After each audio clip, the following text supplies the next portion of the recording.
Good evening. This is number 71, and I wanted to talk to you about your body and healing. And I want you to take a look at your body, figuratively speaking, and realize that every cell in your body, every part of your beingness, it exists in the whole universe. So within your body, you have a universe that's operating. And if you stop to think about that, it's mind-blowing. At least for me it is. Because to understand the universe with all the stars and all the entities out there and everything that exists, protons, molecules, atoms, so on and so forth, every part of that is within you. So you are a microcosm of the macrocosm of the universe. Therefore, if you realize that everything within you exists in the universe, there's another way of saying, as I always say, you're an aspect or part of God, the true source, like how you like to use.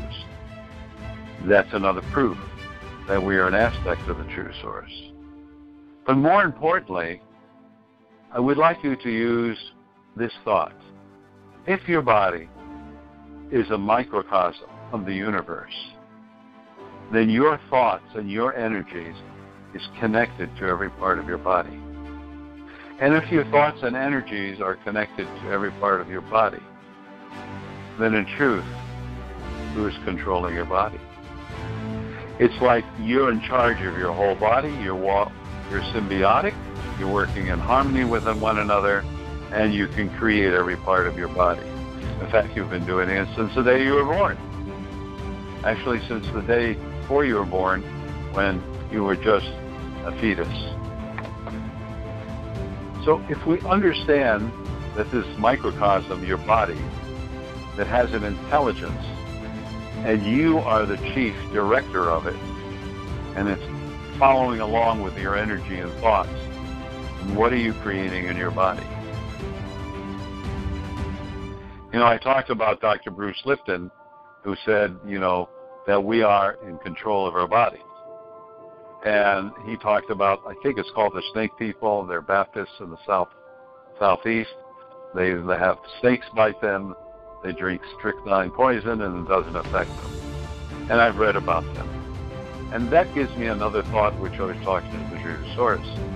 And what it teaches me, when it tells me, and I want to share with you, is that you, as being the sole director and communicator of your body, and I'm talking about SOLE, that means that whatever is occurring in your body is twofold.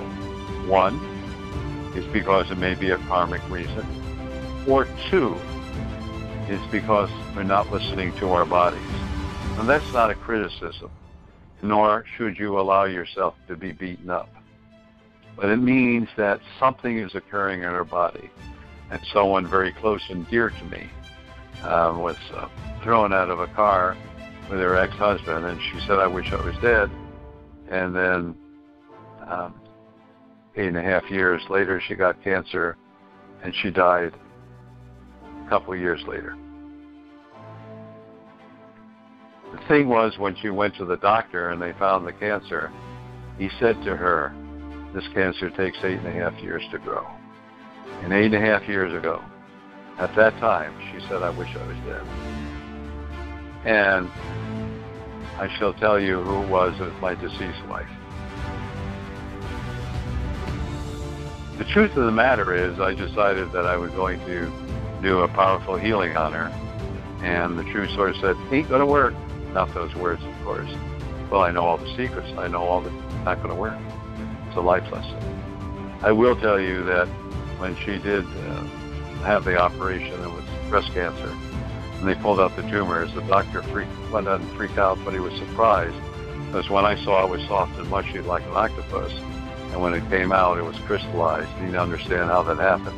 But that was some of the healing energy that came in, because there was something she had to accept in life about self-worth, self-love, and self-esteem. And of course, you've heard me say this before, that's why we're here. I don't care who you are. We're all learning about self-worth, self-love, and self-esteem. And getting back to her, there were some life lessons. And it was very painful for me to see her go through it. But that's in the past right now. The important thing is realizing that you're the director of your body, and your body's a microcosm of the universe. What do you think of your body? How do you feel about your body?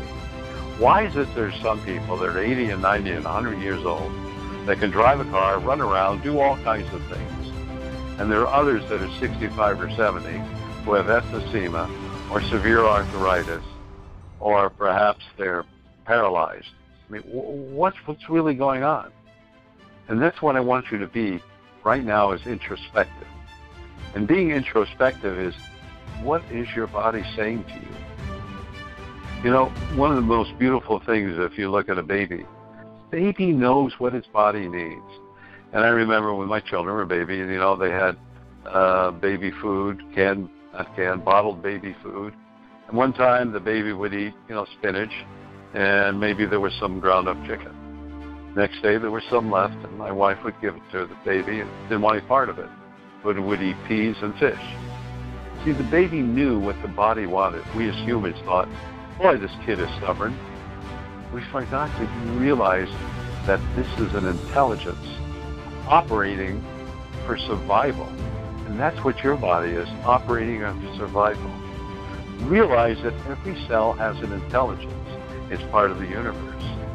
And that cell knows exactly what to do. It learns what to do. For example, you know, the example that I use is that if you have a cut, you don't tell the cell that white corpuscles, red blood cells go and heal and fight the poisons in the body to coagulate. You don't tell the skin to grow new cells and cover up the cut. It does it automatically. But it knows what it's to do.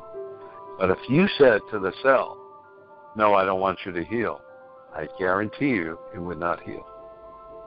So your innate intelligence knows what's right. But sometimes we get into our head. And as we get into our head, we got to analyze everything to death. I call it, you know, analyze. I call it analytical. So you're analyzed and you're analytical and you're analogical. So analyzing and trying to be logical doesn't work. You just let, they say, nature take its course. Meaning that your body and a higher self and soul knows exactly what you need, what you should eat, what your career should be, who you should be in a relationship with, and what you should be doing in your life. And many times we sit there and certain things occur in our life and our body. It's because we're not listening or respecting it.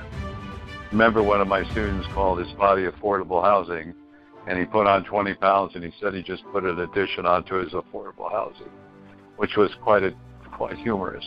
But he was under a lot of stress. This particular person, first name is Bob.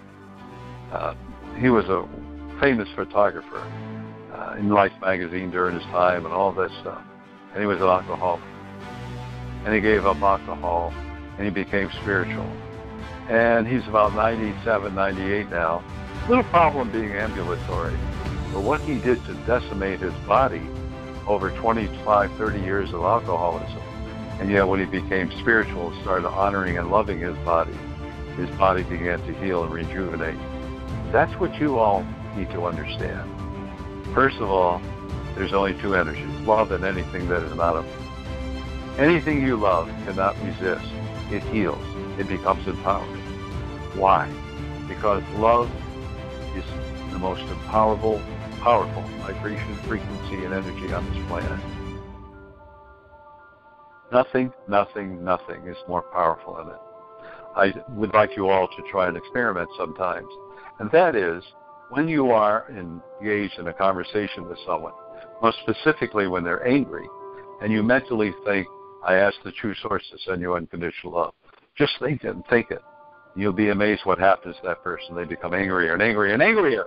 And all of a sudden they stop in the middle and they walk away. And then within a few days, more or less, they come back and apologize. It's so funny for me to observe it. And I have practiced it and I teach it. Because the most powerful thing is love. And then I had a very dear friend whose daughter turned on her. She never figured it out. And her daughter wouldn't talk to her for 3 or 4 years. And every night she sent her love and love and love and love and love. And finally she contacted her. And before she died, they had a great relationship. But there are also people you send love to who will never want anything to do with you because they're so angry. And those are the people that I feel sorry for because it affects their physical body. We receive love 24/7. Most specifically at night, it comes in like huge force, like a huge river pouring through the soul, not your soul, but through the root chakra of your body, filling up your body. Now, it's always coming at the same force and energy and vibration. Of course, we're distracted. We're in conversations. We're doing something. We're exercising. But at night it comes in.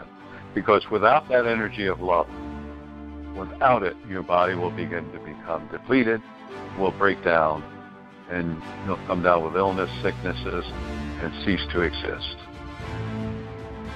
If you understand that this universe was created out of love, by love, and from love, as I like to say, which I thoroughly believe, and you were created out of the same thing, why are we as individuals doing things to negate and block that love out of pure ego? Now, ego represents, as you know, edging God out. Ego's greatest fear is that when you die, as I call birth out of your body, the ego ceases to exist. It knows that. Talk to any person who has had an NDE, near-death experience. I've talked to a lot of them. They can't wait to die because they're so loving and caring. And they usually have a longer life because they have a lot of missions and goals. So I want to sum this up because it's at the end of the hour. And what I want to sum up is that if you realize that you are in control of your body and your body is part of the universe, it's a replica of the universe, and the universe operates on unconditional love, allowingness, and non-judgmentalness, and reacts to love. Just think how a baby reacts when you love it, or a cat, or a dog, or some other animal. Just think about that.